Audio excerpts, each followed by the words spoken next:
guys. I've got two questions. The first one being directed toward Felice. So you said that the majority of students join gangs in between 7th and 10th grade, and I was just wondering why specifically you chose to speak to high school professors or high school teachers rather than middle school, if they are definitely starting to get indoctrinated into that culture beginning at an early age. Yeah, so that's actually something that Kip and I were discussing one day in the office, was that, yeah, these kids do tend to drop out mostly between the 7th and 10th grades. But for the purposes of this project, we were looking at continuation high schools and community day schools. I don't know if you know what community day schools are, but that's usually where all of the kids who get expelled from their comprehensive high schools end up going to. So that was a great way for me to get teachers who had some experience working with students who quote-unquote had behavioral problems. And so just because of the location that I'm at, that's who I decided to look at, and then my mentor provided me with a list of teachers he had some contact with, so that made things a little bit easier. But it would be interesting to start earlier on, because we do know that it's in the 7th and 10th grade, between those years, that students tend to drop out. And my second question was for both of you. What do you think the ramifications of budget cuts on the public school system is going to do affecting the dropout rate? Well, I think that, with the budget cuts, it's going to be even more competitive for students who, those diverse students to attend college, just because many of them,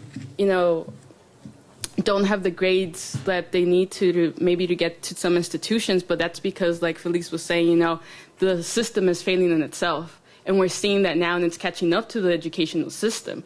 So I think this is going to be a very impactful, maybe just even this year, this coming fall, for incoming freshmen. I think we're already seeing that. And I don't, depending how budget cuts goes throughout the years, if it's less, then it's going to be even harder and even more competitive, I think, for students to come in here, especially students from our community. Okay. Thank you. Very good presentation. I have questions for you, Felice, a few of them. One, noting the apathy in educators where they attend the school and they're only there for the paycheck, how do you propose changing that mentality? Secondly, noting the fact that some of the gang members are very good entrepreneurs, how do you make that transition to help them appreciate that academia could be an avenue for them? Okay.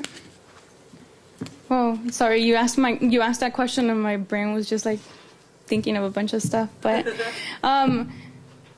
I guess to start off with the first question, I don't want to say that all teachers are empathetic and they're just there for a check, because they're not. There's teachers that are that mean well.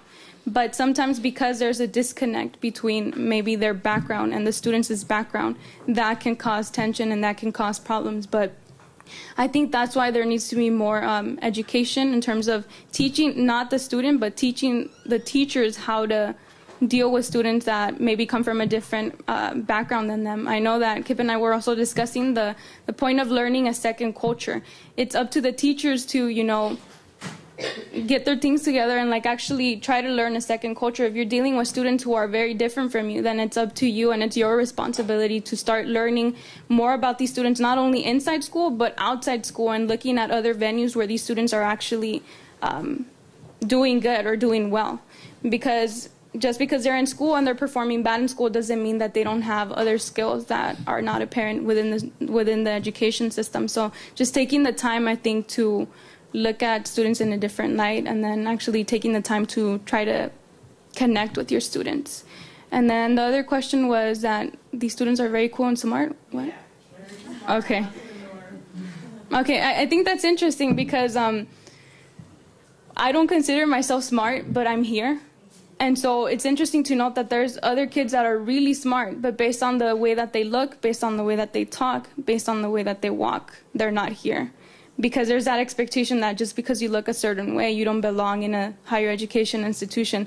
So I don't think it's mostly that the individual has to change. It's more of like the institution has to change in a different way. We're not placing negative perceptions or negative expectations on these students. And what I meant is in relationship to those students who choose gangs, because they are very smart. So how do you make academics, higher education appealing to them when they know that they can make the money that they need to in their communities because they have these qualities? Yeah, okay, sound good. Okay.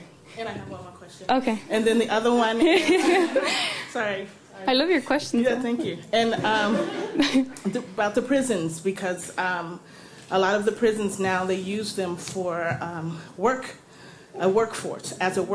So what do we do about the prison system, because they use them as a workforce, to eradicate this problem? Because our students, our children, our nieces, our nephews are going into the prison system, or they're going into the military because that's the workforce. Yeah. So how do we make school attractive to students rather than having them join gangs? So again, I think, there's a lot of factors that motivate students to joining gangs. It comes from like their community, like where they're living. And there's just a whole bunch of factors, like their relationship with their parents. There's so many factors that I don't even know how we would begin to solve those problems, because it's a very, it's a lot of things that society hasn't still, we haven't dealt with it. But I think the way that schools could begin to kind of move students away from the gang life would be to maybe incorporate certain things that these students can relate to within the classroom. So one of the teachers suggested that when he's dealing with his students, he's teaching them history, but with a social justice emphasis. So he gave an example where they were watching Blood In, Blood Out, and they were talking about it in a historical way, but also with a social justice emphasis. And this other counselor actually took his students to the jail, and they had that real life interaction with a person that was like them.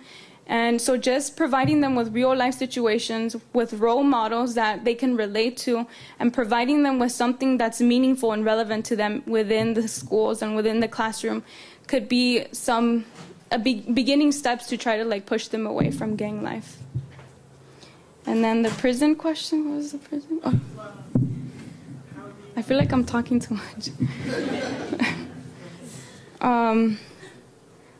Sorry, I forgot your prison. It was they have the military and using them as a workforce, so then they take these young people and they put them in prison because they know they can use them as a workforce.